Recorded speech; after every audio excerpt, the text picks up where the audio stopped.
Sir Jagadish Chandra বসুর জন্মদিন উপলক্ষে সবাইকে শুভেচ্ছা। জন্মদিন উদযাপন কমিটি আমাকে কিছু বলার সুযোগ দিয়েছেন, সেজন্য তাদেরকে ধন্যবাদ। আমার নাম প্রদীপ দেব। আমি অস্ট্রেলিয়ার RMIT ইউনিভার্সিটিতে কাজ করি। জগদীশ চন্দ্র বসুর বিশাল জীবন এবং ব্যাপ্তির বিভিন্ন বিষয় নিয়ে আলোচনা হবে আজ। আমি তার বিজ্ঞান জগৎ সম্পর্কে খুব সংক্ষেপে কিছু বলতে চাই। স্যার জগদীশচন্দ্র বসু উপমহাদেশের প্রথম পদার্থবিজ্ঞানী। তাঁর হাত ধরেই এই উপমহাদেশে পদার্থবিজ্ঞানের চর্চা শুরু হয়েছিল আজ থেকে অনেক বছর আগে। আজকে আমরা দেখব স্যার সামান্য কি কি পথে তিনি অগ্রসর হয়েছিলেন এবং সেখান থেকে কি কি নতুন পথ তিনি আমাদের দেখিয়ে গিয়েছেন। আমরা সবাই জানি যে 1858 সালের 30 নভেম্বর ময়মনসিংহে তার জন্ম হয়েছিল। তার প্রাথমিক শিক্ষা শুরু হয়েছিল সরকারি ফরিদপুরের সরকারি প্রাথমিক বিদ্যালয়ে। তার মাধ্যমিক উনি শুরু করেছিলেন হেয়ার স্কুলে। তারপর কিছুদিন পরেই হেয়ার স্কুল থেকে উনি সেন্ট জেভিয়ার্সে চলে যান। 1875 সালে প্রথম বিভাগে বৃত্তি পেয়ে তিনি মাধ্যমিক পাশ করেন। তারপর সেখান থেকে 2 বছর পরেই উনি উচ্চ মাধ্যমিক পাশ করেছিলেন। কিন্তু একটা জিনিস এখানে উল্লেখ্য যে তার রেজাল্ট তেমন ভালো হয়নি।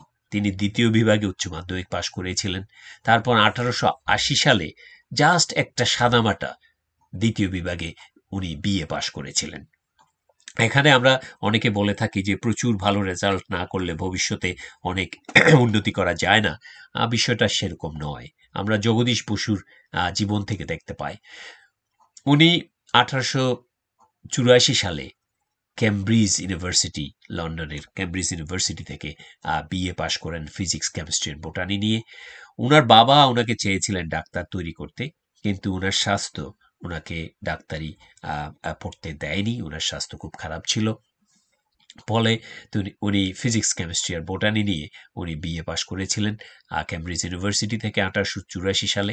সেই সময় একটা সিস্টেম ছিল, একই কারিকুলাম নিয়ে যদি একটা ইউনিভার্সিটিতে পড়াশোনা কেউ করে, সেই রেজাল্টের ভিত্তিতে অন্য আরেকটা ইউনিভার্সিটি থেকেও সমতুল্য একটা ডিগ্রি পাওয়া যায়। উনি লন্ডন ইউনিভার্সিটি থেকে একই সময়ে বিএসসি ডিগ্রিও লাভ করেছিলেন উনি কেমব্রিজ ইউনিভার্সিটির পড়াশোনা দিয়ে। সেখান থেকে উনার ফিরে আসাটা, উনি ভারতবর্ষে ফিরে আসেন 1884 সালে। উনি লন্ডন ইউনিভার্সিটির বিএসসি এবং কেমব্রিজ ইউনিভার্সিটির বিএ ডিগ্রি নিয়ে এবং এসে প্রেসিডেন্সি কলেজের শিক্ষক হিসেবে যোগ দেন। সেখানে যে প্রচুর রাজনীতি হয়েছিল এবং যে দেশীয় এবং ইউরোপিয়ান ইংরেজদের এবং আমাদের দেশীয় শিক্ষকদের ভিতরে যে অনেক বেতনগত পার্থক্য ছিল, তারপরে ইংরেজরা আমাদেরকে শোষণ করত, তারা আমাদেরকে সুযোগ দিত না, এই সমস্ত ঘটনা আমরা প্রায় সবাই জানি। আমি আর সেদিকে যাচ্ছি না। উনি 1884 সালে প্রেসিডেন্সি কলেজে শিক্ষক হিসেবে যোগদানের পর পড়িয়েছেন, ফিজিক্স পড়িয়েছেন 10 বছর। গবেষণা যে উনি শুরু করবেন, একদম পুরোপুরি গবেষক হবেন, প্রথম থেকে ওনার সেরকম কোনো প্ল্যান ছিল না এবং সেরকম কোনো দিক নির্দেশনা আমরা প্রথম থেকে পাইনি। কিন্তু 10 বছর পর 1894 সালে উনি ওনার জন্মদিনে, সেদিন ওনার বয়স 36, 36 বছর বয়স, 36 বছর বয়সে উনি ঘোষণা দিলেন যে সেদিন থেকে ওনার বৈজ্ঞানিক গবেষণা শুরু হলো। ওনার যে কোনো মহৎ কাজে ওনার জন্মদিন একটা বিরাট ভূমিকা পালন করেছে। ওনার গবেষণা, বৈজ্ঞানিক গবেষণা শুরু হয়েছে ওনার 36তম জন্মবার্ষিকীতে। উনি যে পরবর্তীতে আমরা দেখব, উনি যে গবেষণাগার তৈরি করেছেন, আমরা যেটাকে বসু বিজ্ঞান মন্দির বলছি, সেটাও উনি প্রতিষ্ঠা করেছিলেন ওনার এক জন্মদিনে। এর আগ পর্যন্ত তার গবেষণা কিছুটা বিক্ষিপ্ত ছিল, তেমন কিন্তু কোনো গবেষণাপত্র তার প্রকাশিত হয়নি।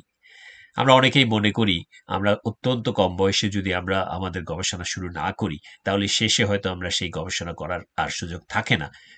এই কথাটাও কিন্তু ঠিক নয়। সেই সময় সেই 1894 সালে 36 বছর বয়সে উনি গবেষণা কর্ম শুরু করেছিলেন এবং পরবর্তীতে নিরলসভাবে উনি কাজ করেছেন আমৃত্যু। ওনার গবেষণাকে আমরা প্রধানত 3টি পর্যায়ে ভাগ করতে পারি। প্রথমত বৈজ্ঞানিক চৌম্বক তরঙ্গ সম্পর্কিত পদার্থবিদ্যা। উনি শুরু করেছিলেন পদার্থবিদ্যার গবেষণা নিয়ে এবং পরবর্তীতে তার সেই পদার্থবিদ্যার জ্ঞানকে উনি কাজে লাগিয়েছেন জড় ও জীবের সারার ঐক্য এবং শেষে উদ্ভিদের যে ফিজিওলজি, যেটা শারীরবৃত্ত সম্পর্কিত গবেষণায় পদার্থবিদ্যার প্রয়োগ। উনি মূলত পদার্থবিদ্যার সাথে পদার্থবিদ্যার যে জড়, সেই জড়র ধর্মকে জীবের ধর্মের সাথে তুলনা করেছেন এবং একটা ঐক্য সৃষ্টি করেছেন, যেটা তার আগে সারা পৃথিবীতে আর কেউ করেননি। সেই সময় ইউরোপে তুমুল আলোড়ন হচ্ছে পদার্থবিজ্ঞানে। 1895 সালে রনগেন এক্স রে আবিষ্কার করলেন এবং সেই এক্স রে আবিষ্কারের পর পদার্থবিজ্ঞানে আরো অনেক গুরুত্বপূর্ণ আবিষ্কারের পথ খুলে গিয়েছিল। পরমাণু বিজ্ঞান, বেতারে বার্তা পরিবহন, তেজস্ক্রিয়তা, অ্যাটমিক নিউক্লিয়াস সম্পর্কিত যুগান্তকারী সব আবিষ্কার সেই সময় বৈজ্ঞানিক মহলে বিরাট প্রভাব ফেলে। কারণ 1896 সালে আবিষ্কৃত হয় রেডিও অ্যাক্টিভিটি, 1897 সালে আবিষ্কৃত হয় ইলেকট্রন। এরপরে পুরো পদার্থবিজ্ঞান, অ্যাটমিক ফিজিক্স সম্পূর্ণ চেঞ্জ হয়ে যায়। জগদীশ বসু সেই সময় ভারতে বসে অদৃশ্য বিদ্যুৎ তরঙ্গের মাধ্যমে সংকেত বার্তা প্রেরণের গবেষণায় বেশ সাফল্য লাভ করেন।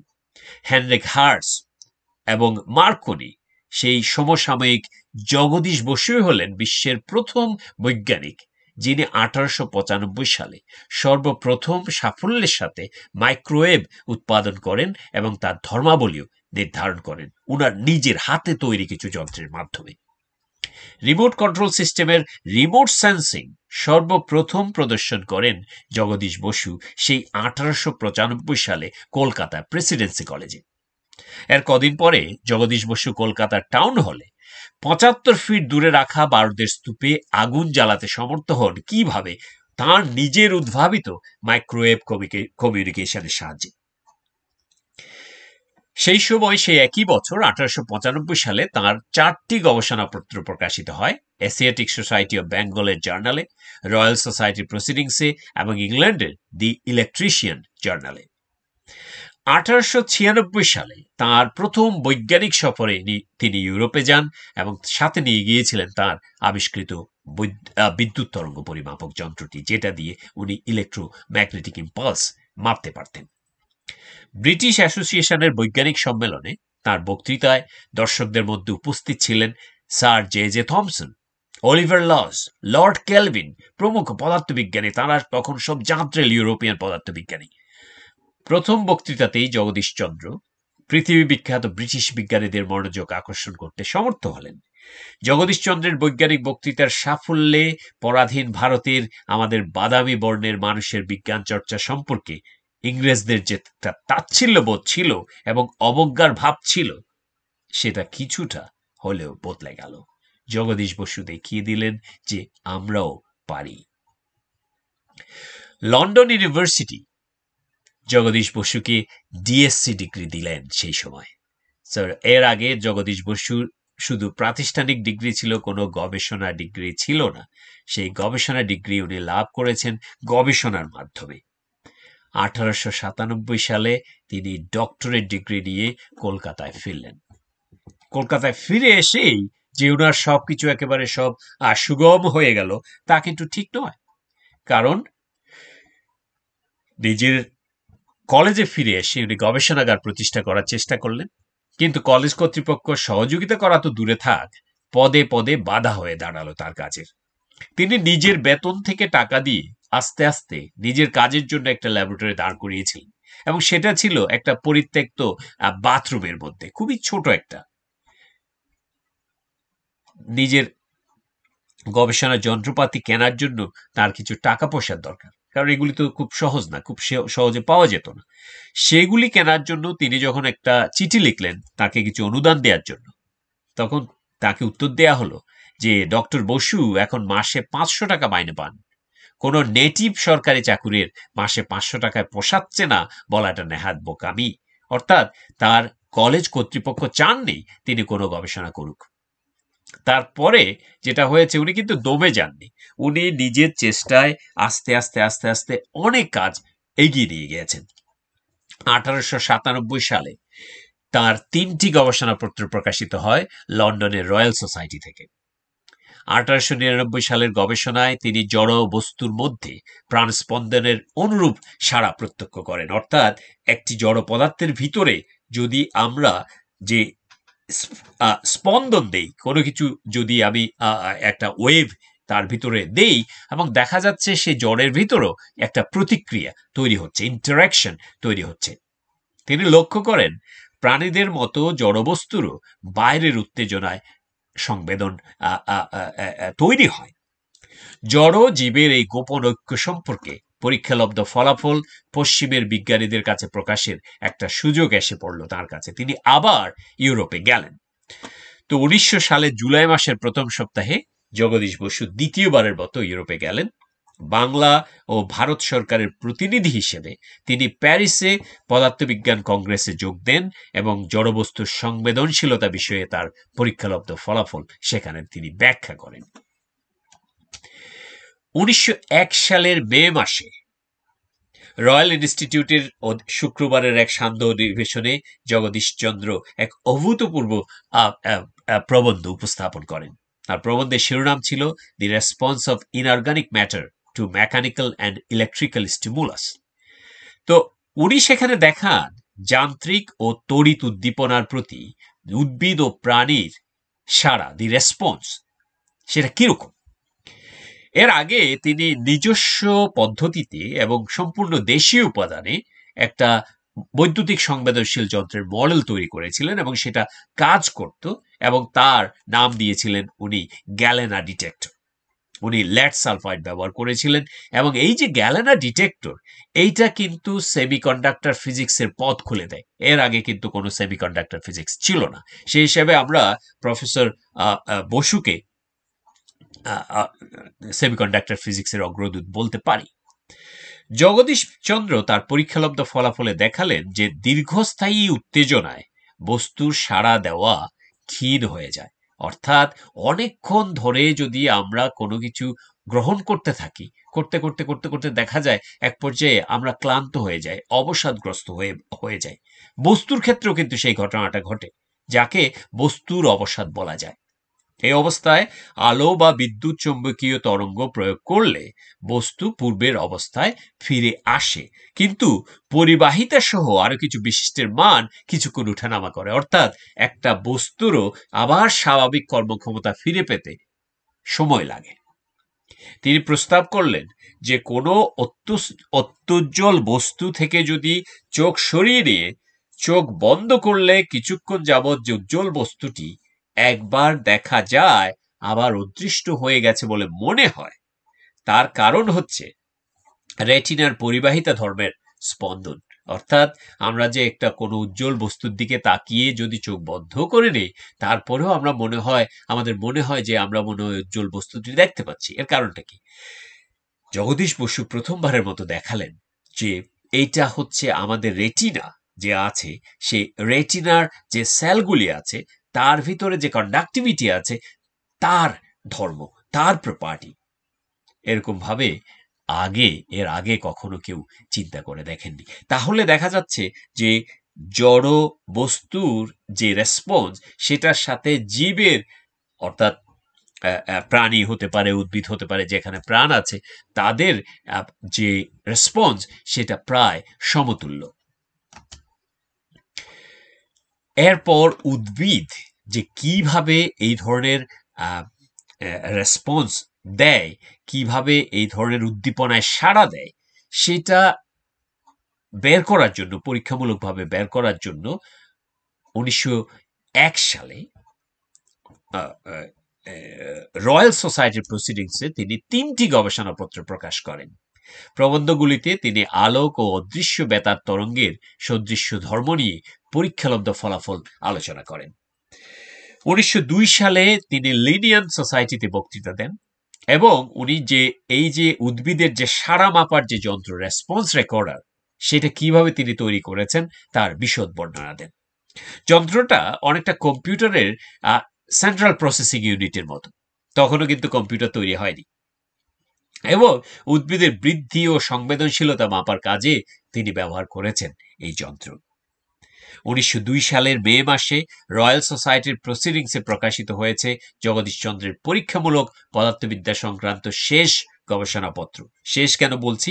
কারণ 1902 সালের পরে উনি ফিজিক্স নিয়ে আর গবেষণা করেননি। ওনার গবেষণা তখন সরে গিয়েছে অন্যদিকে। তার শেষ গবেষণাপত্রটি ছিল on electromotive wave accompanying mechanical disturbance in metals in contact with electrolyte. 1902 সালের পরে তার গবেষণা সরে যায় পুরোপুরি উদ্ভিদ ও প্রাণীর শারীরবৃত্তীয় ধর্মাবলী এবং তার পরীক্ষা সংক্রান্ত দিকে। তখন আমরা জগদীশ বসুকে পেলাম পৃথিবীর প্রথম বায়োফিজিসিস্ট হিসাবে, জীব ও পদার্থবিজ্ঞানী হিসেবে। উনি পদার্থবিজ্ঞান কাজে লাগিয়েছেন জীবের অন্যান্য বৈশিষ্ট্য সম্পর্কে পরীক্ষা করার জন্য। উদ্ভিদের শারীরবৃত্ত সম্পর্কে গবেষণা করেছেন, প্ল্যান্ট ফিজিওলজি গবেষণা করে সেখানে তিনি পদার্থবিজ্ঞান প্রয়োগ ঘটিয়েছেন। এই পদ্ধতির বিস্তৃত প্রয়োগে উদ্ভিদের প্রাণচক্র ও শারীরবৃত্তীয় প্রতিক্রিয়া সংক্রান্ত গবেষণার স্বীকৃতিস্বরূপ আমরা জগদীশ বসুকে পেলাম উদ্ভিদ বিজ্ঞানী হিসাবে। তাহলে উনি শুরু করেছিলেন পদার্থবিজ্ঞান থেকে, চলে গেলেন কিন্তু উদ্ভিদ বিজ্ঞানে। এর মাঝখানে যে সেতুটা তৈরি হলো, সেই সেতুটা তার আগে আর কেউ তৈরি করতে পারেননি। 1902 সালে প্রকাশিত হলো জগদীশচন্দ্রের প্রথম বই, response in the living and non living. পরের বছর 1903 সালে তাকে কম্পেনিয়নশিপ অব দি ইন্ডিয়ান এম্পায়ার উপাধি দেয়া হয় ইংরেজ সরকারের পক্ষ থেকে। 1902 সালে তার সেকেন্ড বই, plant response as a means of physiological investigations, প্রকাশিত হয় লংম্যান গ্রিন কোম্পানি থেকে। এর পরের বছর 1907 সালে প্রকাশিত হয় তার তৃতীয় গ্রন্থ, কম্পারেটিভ ইলেকট্রোফিজিওলজি, ফিজিওলজিক্যাল স্টাডি। এখানে একটা জিনিস উল্লেখ্য, এই সবগুলি প্রথম 4টি বই ধরতে গেলে পুরোটাই তার বয়ানে লিখে দিয়েছিলেন, অর্থাৎ এর ভাষা, এর কনস্ট্রাকশন, এর স্ট্রাকচার সবকিছু তৈরি করে দিয়েছিলেন সিস্টার নিবেদিতা। ভগিনী নিবেদিতার সাথে একটি অন্যরকম সম্পর্ক ছিল, অন্যরকম বন্ধুত্বের সম্পর্ক ছিল স্যার জগদীশচন্দ্র বসুর। স্যার জগদীশচন্দ্র বসুকে, বসুর বিজ্ঞান জগৎকে সারা পৃথিবীর সামনে তুলে ধরার পেছনে ভগিনী নিবেদিতার প্রচুর ভূমিকা রয়েছে। 1911 সালে দিল্লির দরবারে ইংল্যান্ডের রাজা পঞ্চম জর্জের অভিষেক অনুষ্ঠানে জগদীশচন্দ্রকে সিএসআই বা companionship of the star of India উপাধিতে ভূষিত করা হয়। ইংরেজ সরকার খুব ভালো করেই দেখেছেন যে স্যার জগদীশচন্দ্র বসুর ভিতরে অভূতপূর্ব প্রতিভা রয়েছে এবং তার সেই বিপুল সম্ভাবনা একটা সারা পৃথিবীতে বিশাল এক বৈজ্ঞানিক আবিষ্কারের পথ খুলে দেবে, একটা নতুন জগৎ তৈরি করে দেবে। সেই জন্যে স্যার জগদীশচন্দ্র বসুকে বিভিন্নভাবে সহযোগিতা করা হয়েছিল ইংরেজ সরকারের পক্ষ থেকে। 1912 সালে কলকাতা বিশ্ববিদ্যালয় তাকে ডিএসসি ডিগ্রি দেয়। 1913 সালে তার প্রেসিডেন্সি কলেজে তার চাকরির মেয়াদ শেষ হয়ে যায়। তখন তার বয়স হয়ে যায় 55 বছর। তারপর আরো 2 বছর বাড়ানো হয় তার চাকরির মেয়াদ। সে বছর প্রকাশিত হয় তার চতুর্থ গ্রন্থ, researches on irritability of plants, অর্থাৎ যে প্ল্যান্টকে, অর্থাৎ উদ্ভিদকে যদি আমরা ইরিটেট করি, তাকে যদি কোনোভাবে বিপুল অপ্রয়োজনীয় সাড়াও দেই, উদ্দীপনা দেই এবং সেই উদ্দীপনায় উদ্ভিদ কি ধরনের সাড়া দেয় তার বিস্তারিত বিবরণ আছে এই বইগুলিতে। 1915 সালে প্রেসিডেন্সি কলেজ থেকে তিনি অবসর গ্রহণ করলেন। কলেজ কর্তৃপক্ষ তাকে পরবর্তী 5 বছরের জন্য ইমেরিটাস প্রফেসর পদে নিয়োগ করেন এবং 1917 সালে ব্রিটিশ সরকার তাকে নাইট উপাধি দেন। সেদিন থেকে উনি হয়ে গেলেন স্যার জেসি বোস। 1917 সালের 30শে নভেম্বর স্যার জগদীশ চন্দ্র বসুর 59তম জন্মদিনে তিনি এবং তার স্ত্রী ঘোষণা করলেন যে তাদের সর্বস্ব দিয়ে, তাদের যত স্থাবর অস্থাবর যত সম্পত্তি ছিল সবকিছু দিয়ে তারা সম্পূর্ণ নিজস্ব অর্থায়নে একটি বিজ্ঞান মন্দির প্রতিষ্ঠা করলেন। উদ্বোধনী বক্তৃতার শুরুতেই তিনি ঘোষণা করলেন, আমার স্ত্রী ও আমি এই গবেষণাগারের জন্য সর্বস্ব দান করছি। আমরা এখানে দেখছি যে উনি নিজের হাতে লিখলেন, ভারতের গৌরব ও জগতের কল্যাণ কামনায় এই বিজ্ঞান মন্দির দেবচরণে নিবেদন করিলাম। জগদীশচন্দ্র বসু ও অবলা বসু নিঃসন্তান ছিলেন। তাদের একটি সন্তান হয়েছিল এবং সেই সন্তানটি, কন্যা সন্তানটি বাঁচেনি, খুব কম সময়ের মধ্যে মারা গিয়েছিল। আক্ষরিক অর্থেই তারা তাদের সবকিছু দান করেছিলেন বাংলার বিজ্ঞান প্রসারের জন্য। তারপর উনি পুরো অবসর যা খুব আরামে কাটাতে পারতেন, কিন্তু উনার পুরা সমস্ত সময়টা উনি ব্যয় করেছেন বিজ্ঞান সাধনায়। 1918 থেকে 1921 সালের মধ্যে জগদীশচন্দ্র তার লাইফ মুভমেন্টস ইন প্ল্যান্টস নামে 4টি বিশাল খণ্ডের বই উনি প্রকাশ করেন। সে প্রকাশটা উনি করেছিলেন উনার বিজ্ঞান মন্দিরের প্রকাশনা শাখা থেকে। 1919 থেকে 1920 সালে তিনি পঞ্চমবারের মতো ইউরোপে যান বৈজ্ঞানিক সফরে এবং সেখানে গিয়ে বিভিন্ন বিশ্ববিদ্যালয়ে বক্তৃতা দেন। 1920 সালের শুরুতে তাকে রয়্যাল সোসাইটির ফেলোশিপ দেওয়ার জন্য প্রস্তাব করা হয়, তার নাম প্রস্তাব করা হয়, কিন্তু কমিটির কয়েকজন বিজ্ঞানী তার ক্রেস্কোগ্রাফ যন্ত্র নিয়ে সন্দেহ প্রকাশ করেন। এই ক্রেস্কোগ্রাফ যন্ত্র হচ্ছে যে উদ্ভিদ যে বাড়ে, কি সময়ে কি পরিমাণ বাড়ে, অর্থাৎ তার বৃদ্ধির হার কত, হার কিরকম, সেই বৃদ্ধিটা শামুকের গতির চেয়েও ধীর। জগদীশ বসু একটি যন্ত্র তৈরি করেছিলেন যেটা এই যে উদ্ভিদ যে বাড়ছে সময়ের সাথে, সে বাড়াটাকে প্রায় কয়েক লক্ষ গুণ করে বড় করে দেখাবে, যার ফলে আমরা বৃদ্ধিটা দেখতে পাবো, আমাদের খালি চোখেই দেখতে পাবো। সেটা দেখার জন্য উনি সেখানে একটা টেলিস্কোপ ব্যবস্থা করেছিলেন যে বৃদ্ধিটা হচ্ছে সেটা বড় আকারে দেখা যাবে। সেই যন্ত্রটার নাম উনি দিয়েছিলেন ক্রেস্কোগ্রাফ এবং উনি নিজে এটা আবিষ্কার করেছিলেন। ইউরোপিয়ান যে রয়্যাল সোসাইটির ফেলোশিপ যারা দেবেন, যে কমিটি, তারা একটু সন্দেহ প্রকাশ করেছিলেন এটা নিয়ে। তো সেই জন্যে তারা একটা কমিটি গঠন করলেন যে এই যন্ত্রটি তারা পরীক্ষা করে দেখবেন। এবং আমরা জানি যে গাছের বৃদ্ধির হার শামুকের গতির চেয়েও প্রায় 2000 গুণ কম।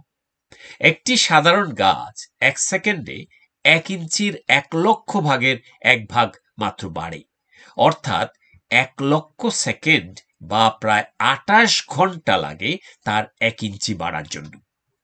এই অতি ধীর চলনের গতি লিপিবদ্ধ করার জন্য খুবই সংবেদী যন্ত্রের দরকার, যা আবিষ্কার করেছিলেন আমাদের জগদীশচন্দ্র বসু।